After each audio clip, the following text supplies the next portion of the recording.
Hey, all, welcome to the Military Wire with Mike Schindler, the podcast where we interview some of America's most elite men and women who have served this country. We share their stories, their proven lessons in leadership, overcoming, and their journey to find mission and purpose.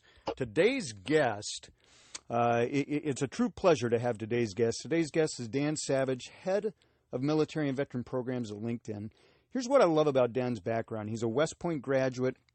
He got a master's from Harvard. He's done some time at Stanford.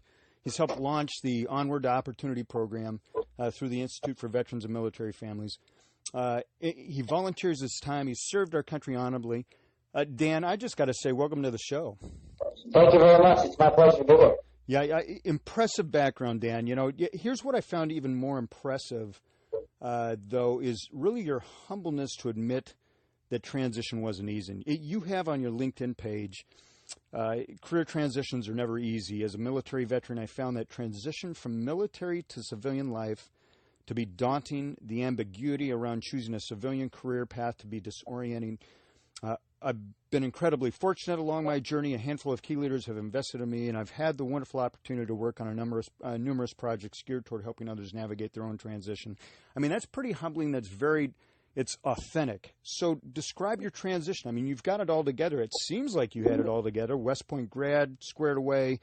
Walk the audience through your military service and how transition for you was a bit daunting. Yeah, of course. Most of my work over here on paper, it wasn't real life, Sure. which I think is pretty much the case for everybody. I was an infantry officer. I served for 5 years. You mentioned I was a West Point grad, so I basically just did my mandatory 5. And the choice to stay or leave, I was looking at, do I go back to the captain school course and try to command a company, or do I want to sort of try my hand at being a civilian and see where life takes me? When I got out, I often tell people that I went to graduate school more to get away from the Army than to go towards anything specific. It was very much, I had this sense that I wanted to try to see what I could do out of civilian life, but I didn't really know what I wanted to do, and I was really hoping that my 2 years in graduate school would help me sort of find my next step. And I think that's actually something that a lot of student veterans do, and something I really encourage people to do. They're not really quite sure what to do next, especially those, the folks who don't yet have a bachelor's degree. Make sure you go back to school and use that GI Bill. But yeah, when I got to school, I didn't really know what to do next. And the uniqueness of my program, I have a master's degree in public policy. When you go to business school, it's like pretty much people are going into, after they graduate, they're going to go into a number of sort of set fields. They're going to be consultants or general managers, they're going to be in finance or marketing. Whereas, my program was very much people from all over, all walks of life. Half of my classmates were from other countries. And it was folks from Teach for America and the Peace Corps and the Marine Corps and the military. And it felt like everyone would have their area of expertise. It felt like everyone else knew what they had come to school for. And I really struggled with this notion that I thought I was broken because I just didn't know what to do next. And you hear people talk about AIDS in Africa, inner city education and healthcare, rural, all these people have these really, these ideas or these policy areas that they were so passionate about. But I was still kind of looking for mine, and I sort of felt like I was, I was broken because I didn't know what I was supposed to do next. And it turns out that, no one really knew what they wanted to do next, and everyone was exploring. But I really struggled with that. I did not know what to do next, and I basically used my summer internship in Chicago in the mayor's office. A lot of it was structured work that was given to me, but there was a sort of an area or a component of the internship that basically let us do some exploring on our own and recommend policies on our own and things like that. And someone really pointed to the status of veteran services in Chicago and said, hey, Dan, you should look into that. And when I did, I found out that just like many major cities in the United States, there's a ton of resources out there, but they're pretty disparate and fragmented, and it's really hard for veterans to actually understand how to navigate them and even understand what to ask for, because often we don't even know the breadth of resources that are out there, or even to think to ask for help. So it just kind of started me, it was almost like I was in search of a problem to solve. And I didn't really need to look much further than my own backyard because my own community was kind of struggling. And that was, kind of what led me into this work was I like to say, somebody, I think at West Point told me once that, one of the famous quotes from General Patton is, in the absence of orders, attack. Yep. I really took that to heart with my own life. It's kind of like, in the absence of any other mission, people like me are struggling, and I might as well dive into that, and I think that kind of is what started me on this course, and it's just been one really wonderful opportunity after another. You and I both used to work at the Institute for Veterans and Military Families. Mike Haney, the executive director, is one of those key leaders who invested in me. I asked him for career advice, and he said, Dan, I need a chief of staff. Do you want to move to Syracuse? And that is really kind of what triggered all of this. Wow, that's, what's interesting, what I love, there's a couple things I love what you said, too, is in your own backyard there was need, and you went and worked to solve that first. So acres of diamonds surrounding you, as opposed to going into a foreign country and trying to solve an issue there. Not to say that isn't worthy or shouldn't be done, but identifying challenges even in your own backyard and seeing how you can be part of that solution, I think, is very powerful. Well, I think I was frankly stunned. I did all the right things. Like, I went to school. I went to graduate school right after I got out. I was told to save money. I saved a whole bunch of money before I got out so that I was financially secure. And I'm really fortunate that my parents are still married, but I come from a loving family. I had a support network and everything else. I checked all the right boxes when I was leaving, and I felt awful. And I was just thinking to myself, I was an infantry officer, and I was like, man, so how many of my soldiers didn't have the opportunity to save money and didn't have the opportunity necessarily to go to school after they got out, or, might not have had a loving, caring, supportive family structure to lean on. And I just thought to myself, like, man, you read off my bio, I actually thought to myself, like, I'm at Harvard and I feel like this. My soldiers must be screwed. Right. And it really was just this, like, this moment of kind of reckoning for me where it's like, all this other stuff, I could, I'd be happy to go to schools in some other country or do whatever, but like, it seemed like there was a real pressing need right in front of me, and so that's kind of how I shifted my focus to this. What I find you packaged it very well, Dan, where you said, by paper you had it all together. Do you think part of that is, when we're in the service and we go through, we have a clear mission, we have a clear purpose, we essentially know what we're doing day in, day out, for the most part. And then we get out and it's like this free world where we can do anything.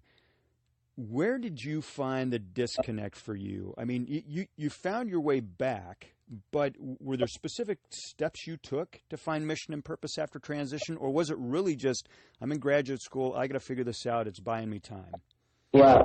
So that to me was, for everybody, what I see is the biggest, most disorienting part of this whole transition. Obviously, some folks that have had experiences in combat that they did, certain things that hang with them is one thing. But really, I think the one thing that's universal to all of us is this sort of like challenge of transitioning your identity and figuring out who you're going to be on the outside, but then wrestling with, well, what are the options, right? How do I even know what's out there? In tech, we would call this a discovery problem, right? There's resources. How do you actually figure out what the resources are? How do you get the right message in front of the right people? And so, for me, it really was just sort of finding the first job.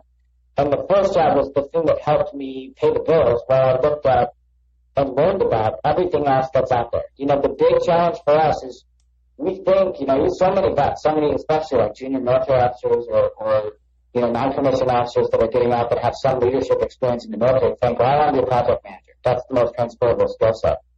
But that's such a concept. That's basically like saying, I want to be a civilian worker, right? Right. Yep. You have to figure out, okay, well, what industry do I want to be in? Okay, well, within that industry, what company interests me the most? What team within that company interests me the most? What kind of work do I want to be focused on? And it's a really hard thing to sort of, it's a cliche, but like boil the ocean, right? Like, how do you narrow down this massive set of opportunities to just a few things that you really want to focus on? And that's when I teach people about how to use LinkedIn. That's the focus for me, is how do you use LinkedIn as that brainstorming tool? How do you use LinkedIn to learn about the opportunity set? and narrow it down to, okay, these are the 5 people I need to reach out to learn more, right? Because, in the military, we're so good at looking after one another. We're so good at supporting each other. We don't think often when we get out, hey, I should do the same. I should seek the same level of support from other veterans when I get out. So, I'm always telling people the only way to be successful at this is to ask other people to help sort of orient you to your new environment and help you assess what is the best fit, and just really ask them about what they do and what they like about it and what they don't like about it, right? And that's really why I'm so passionate about the work I do today at LinkedIn, is because the LinkedIn is the perfect tool to help you understand the opportunity set and find the right 5 people to reach out to first and schedule informational interviews to sort of start that journey. But it's a long process, and it has to start, often years in advance. You have to start doing that, that thought process of, well, what do I want to be, far before you even get to the gate, right? And that's where I failed, was I waited until even my first semester, my first summer at graduate school to really take seriously the notion that I was going to need a job after that, right? Like, school to me was almost like hitting pause on real life. I was like, well, real life is coming on the freight train, buddy. Like, you gotta figure this out. And I think that's like the biggest lesson I can convey back to others is, start the brainstorming early, but then use tools like LinkedIn to find people to reach out to and ask for help.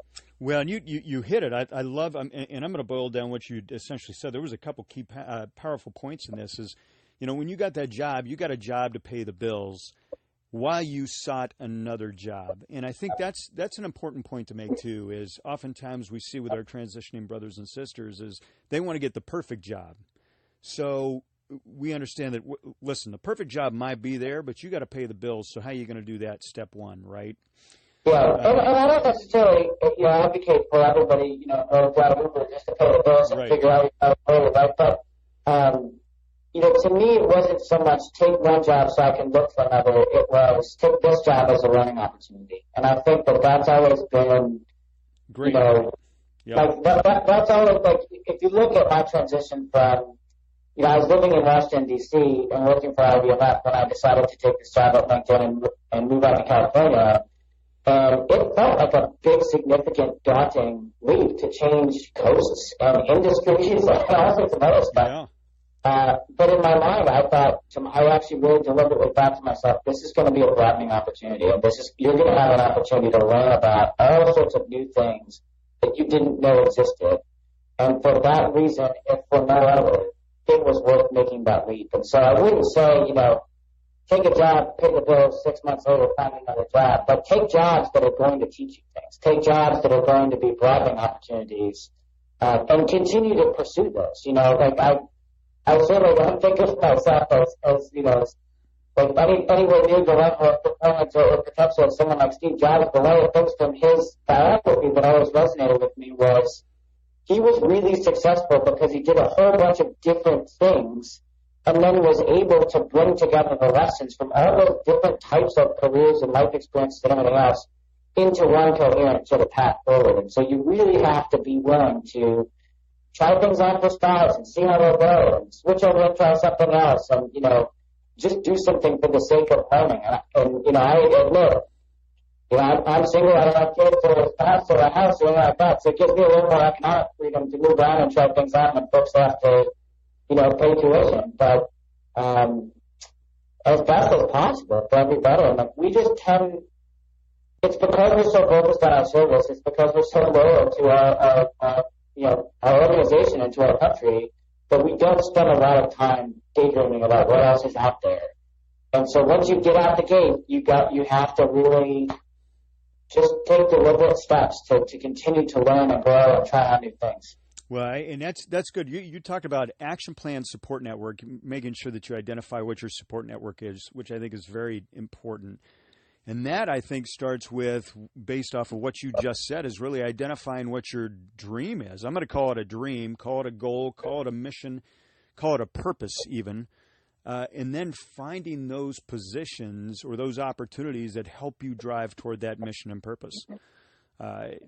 Is that fair to say? I mean, can I sum up what you just said that way? Yeah, to an extent, yes. Yeah. But I would say, if you look at sort of how I transitioned, I didn't have a dream. I had this really vague sense of, I want to do good in the world, and I don't know how, right? Yeah. And so I think it's like, to me, the term, like the term of your dream or your passion or whatever feels like it's a kind of a defined thing, like it's something out there that you should know is what you're pursuing. And really it's more about, again, one person's perspective here, but really identifying sort of what your North Star is. Like, if your North Star is like, I want to pay for my kids to be able to go to the best universities in the world, right? Well, you need to orient yourself based on your salary potential. If your North Star is, my family is in Chicago, that's where my family is, right? I'm definitely going to go back to Chicago, live in Chicago, be with my family. Then you've limited yourself to the economic opportunities present in Chicago, right? Yep. Your North Star is, I want to go be in tech.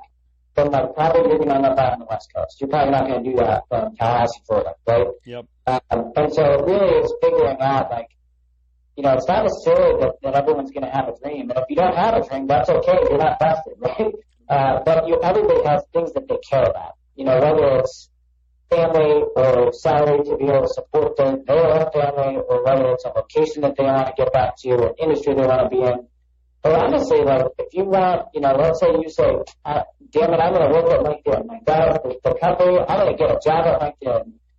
You're then limited to the opportunity set of what jobs you're qualified for that company, and knowing that from there, one, you're limited to cities because we're only in certain places. But two, then you've got to find the right fit for you now, knowing that you could grow into something later, right? So it's really, it's just like any other military planning, right? What are my resources? What are my constraints? What is my objective? And your objective in civilian life is going to be a little bit more fuzzy often than an objective for a military operation, but it still is, for me, I want to know that what I'm doing is doing good in the world. I want to know that what I'm doing is something that feels new and fresh and like kind of an emerging opportunity. Like, that's why I came here, was to be able to try to build new things, right? Yep. And other people don't. They might resonate much more with, I'm a trains-on-time person. I really like stability. I want to optimize the performance of an existing organization or an existing project or program. Like, so it's really just sort of defining what makes you tick. It's not even, I think, saying what your passion is sometimes throws people off too. It's really just, at the end of the day, what clicks with you? What makes you tick? What makes you excited? No, that's good. That's good. In my last job search that led me to this, one of my friends told me, she's like, Dan, when you're scrolling through your Facebook feed or Twitter or, whatever your news source is, like, what are you definitely going to click on? Like, what articles are you definitely, if you see that in your feed, you're going to click on that, because that's like a key indicator of what you're interested in. Like, that's a key indicator. I love sports. I love the New York Yankees. I love they hire finance people. They hire HR people. They hire, what's the thing that you get excited about, and try to find a way to map that to your professional life, right? There's a whole bunch of different ways to get paid. I love that. I think that's clever. I mean, what are you going to click on? And that gives you some insight on your own personality. I think that's solid. That you mentioned this, Dan, that in your transition you didn't start early enough. Is that a common mistake that you see with some of our brothers and sisters that are transitioning? They're not starting soon enough in what their next plan is. Yeah, absolutely. I mean, when I talk about, I do a lot of sort of, teaching of classes and seminars and things like that, and you have to start like at least a year out. But even if like, my last job search, probably like the notion that I wanted to look for something new, that hint started in my mind probably a year away from my move to LinkedIn. And then about 6 months out was when I really started to sort of heavily approach it. And then it was, lots of informational interviewing and, again, identifying and sort of narrowing that opportunity set. That takes a long time. And for a military service member, I think it takes even longer because you don't know much about what private industry has to offer. And so, honestly, I would tell people 2 years is when you should start reading books and listening to podcasts and reading news articles about things that industries you might find interesting, and subscribing to, if you like tech, start reading Wired. If you like, start reading TechCrunch. Start reading, just to understand what's going on in the industry, so that when that time comes, you're probably on like a 3 to 6 I wouldn't even say 6 months, but you probably are applying for jobs 3 months prior to your transition, maybe 4 or 5, like something, depending on the company. Right. It takes a while to actually fill that job rec. But like the amount of prep, and one of the analogies I use is a sniper in one of my slides. Like the amount of intelligence work that had to get done far in advance to actually put that sniper with eyes on target is like massive, right? Well, when you're about to click apply for a job, you're that sniper that's looking at a target, right? Like, yeah. You need to do the equivalent amount of work to identify, to use the, what country should we be in? What are we trying to achieve here with this objective, and how do you narrow that down to, that 1x1 meter grid square that sniper's going to be staring on a target that they're aiming at, right? It's a long process of discernment, and when you, in the other analogy, I use that gif of Rambo, just like waving a machine gun everywhere. When you're like under the gun and you haven't started your transition until 3 months out or 6 months out or whatever, and you're applying for 200 jobs, you're no more effective than Rambo, right? Like, you're not going to hit anything. Right. Yeah. Because, like, when it comes down to filling job recs, people are just looking at a resume going, yeah, sure, I have that, right? Like, companies deeply invest in their talent, and it takes to get this job, I did a 30-minute phone interview with the recruiter, a 30-minute phone interview with the head of social impact, 3.5 hours of video conference interviews, 30 minutes at a time, with all the other members of my team, and then they flew me out here, and I had to do an hour-long presentation to a panel where for the weekend prior, I basically did a project where they gave me an assignment, and I did the assignment and made a PowerPoint presentation to, essentially brief my work to this panel of folks.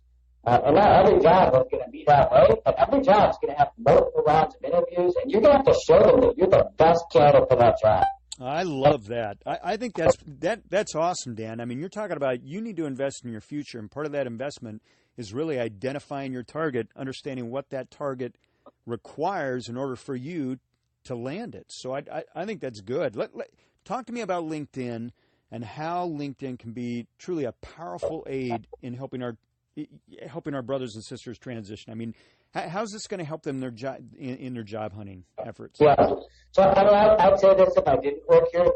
LinkedIn is the core tool to your transition. You start with researching company pages and following every single company that you're interested in working for, and then you start to get a pulse on what they're, what's going on at their company.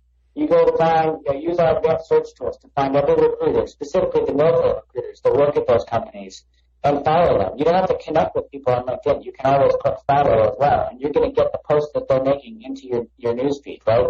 And so it starts with sort of like crafting your newsfeed for yourself so that it's a rich source of information for you, right? If you take a really passive approach to that, you're just going to get whoever it is that you're connected to on their posts. But if you say, these are the companies I want to hear from, these are the recruiters I want to hear from, these are the opportunities I want to know more about, you can make your newsfeed work for you, right? And then you move to using advanced search tools to find other veterans who work at the companies that you want to work for. So let's say you want to work at LinkedIn, you go to our advanced search filters and you say current company, LinkedIn, past company, U.S. Army, location, San Francisco, and with 3 clicks, I've shown you the U.S. Army veterans who work at LinkedIn in our San Francisco office. And you look at every one of those profiles and you run them by what their background was and how they found their way to that opportunity. And you schedule, reach out to them, send them an email, schedule a quick phone conversation with them to get their advice about your own transition, about how their transition worked and how that could map to yours, right? Or whether you'd be a good fit for their team or not.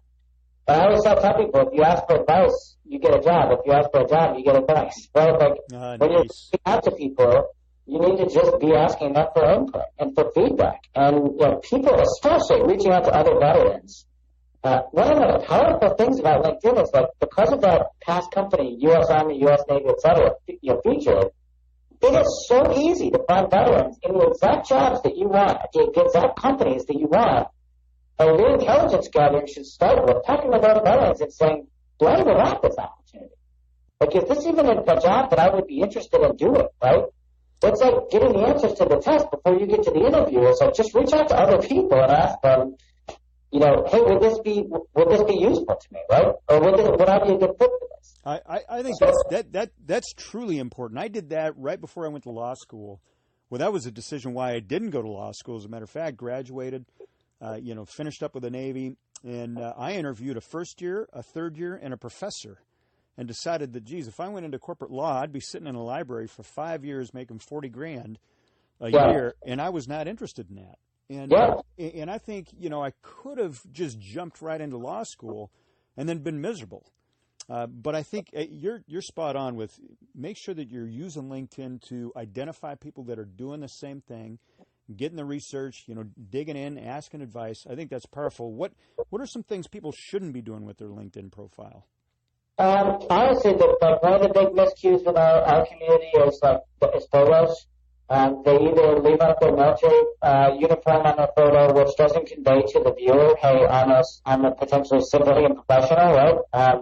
That sort of mentally just sort of puts you outside of those set of people they're looking to hire. I would say, so one is don't wear a military uniform, but two, calibrate what you do work to the industry you want to go into, right? If I had a suit and tie on in my LinkedIn profile and I was applying for a job at a tech company, I'm just not going to look like a cultural fit. Vice versa, if I want to apply for a job in banking or consulting or, in government or anything else, if I dress like I dress for work every day, I'd look like I was, a slacker, right? So, understanding the culture of the industry you want to go into and making sure you're crafting your profile the right way. Headlines. I see so many times people write, transitioning service member, transitioning veteran, and that's it, in a headline. Think about your headline as though it were the subject line of an email. I need to know what I'm gonna find if I click on that profile. I need to know what I'm gonna see if I read that. I'm only gonna click on that if I'm a recruiter if that entices me by saying I'm a transitioning Army finance professional, right? Okay. Now my company wants to hire veterans. 2, we're open for finance people. Done. I've got 2 data points I can act on. But if you just say transitioning veteran, it's so big they can't do anything with that, right? That's good. And the third is your summary. People overlook the value of that summary section of their profile. What you wrote off at the beginning of this was the summary from my LinkedIn profile. You learned about who I am as a person because you read my summary, right? Yep, that's right. That's the way that your summary should be. It should be a personal introduction to who you are, what you care about, and what you're pursuing. And it should explicitly state, if you're a job seeker, the types of jobs that you're looking for. So again, if a recruiter reads that and nothing else on your profile, they know what to look for. And then finally, skills. We cap you at 50 skills on your profile. That's 50 different ways by which a recruiter searching for their next best job candidate could find you, or 50 ways that you could, leave yourself out of that search by omitting your full skill set. So making sure that you, especially for us, our skills aren't always, as military service members, aren't always obvious. They're not always going to leap off the page to a recruiter to say, oh, actually, I do need someone who can do crisis management. I do need someone who can do strategic planning. And I wouldn't have thought of this Army helicopter mechanic as someone who could do that. Right? And so that is a really critical part for our people because our skills aren't obvious. Well, guess what? You've got 50 opportunities to actually just explicitly label them on your profile to make them obvious for people. And then finally, not taking advantage of LinkedIn Premium. So we give every veteran and transitioning service member and non-military staff as well a year of LinkedIn Premium for free during their transition. And for spouses, it's every PCS and again upon ETS. And the value of that is when you look at a job description on LinkedIn, we'll actually show you how your skill set compares to the other people that are applying for that job. So you can narrow your opportunities up immediately by saying, I'm not bad for this job. I shouldn't apply for this. Yeah. Or, hey, all the other people that are applying for this job have these skills. I also have those skills, but they're not yet on my profile. I need to go back and add those. Or, I don't have those skills. I need to go over to LinkedIn Learning because I get free access for a year to 12,000 online courses, LinkedIn Learning. Whatever the skill gap is that we're telling you on your profile, go over to LinkedIn Learning and fill that gap. Go learn that skill, right?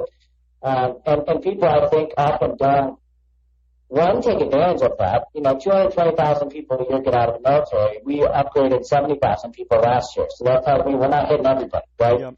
Yep. Don't leave that value on the table, right? Take advantage of it, but really take advantage of the deep insights that Premium offers, as well as the opportunity to fill your skills gap. Well, and I think you just gave us a good wrap up too, Dan, on that. Is that advice is being sure that you use LinkedIn, all features of LinkedIn, to your advantage. Whether it's the premium account, identifying the different fields, making sure that your summary is really your trailer, right? It's really the trailer of your personality. What can I learn from you in 30 seconds? Here's the movie trailer of Dan Savage or Mike Schindler. I think that's so powerful. Dan, I just got to say, thank you for investing the time here and sharing this, because I think this news is going to help a lot of folks that are transitioning out. So I just want to say thanks for being a guest today. Yeah, of course. Thanks for having me. The last thing I'll say that I missed is that everything I just talked about is available at linkedin.com/military. And so if you scroll down on that page, you'll see all those resources I just described, but also a blog post called How Veterans Can Make the Most of LinkedIn. There's a webinar in there. There's a link to a webinar that I did with IBMF, so you can watch me do my PowerPoint deck. There's a whole bunch of links to LinkedIn learning courses you should take, and blog posts from the LinkedIn blog that I recommend. So the one takeaway, if anyone listens to this and forgets everything else I said, is that URL, linkedin.com/military, because everything that we create as a company for veterans ends up at that URL. So thanks again for the opportunity. I really have enjoyed the conversation. Absolutely, Dan. Thanks for being a part of the show. We appreciate it. Thank you.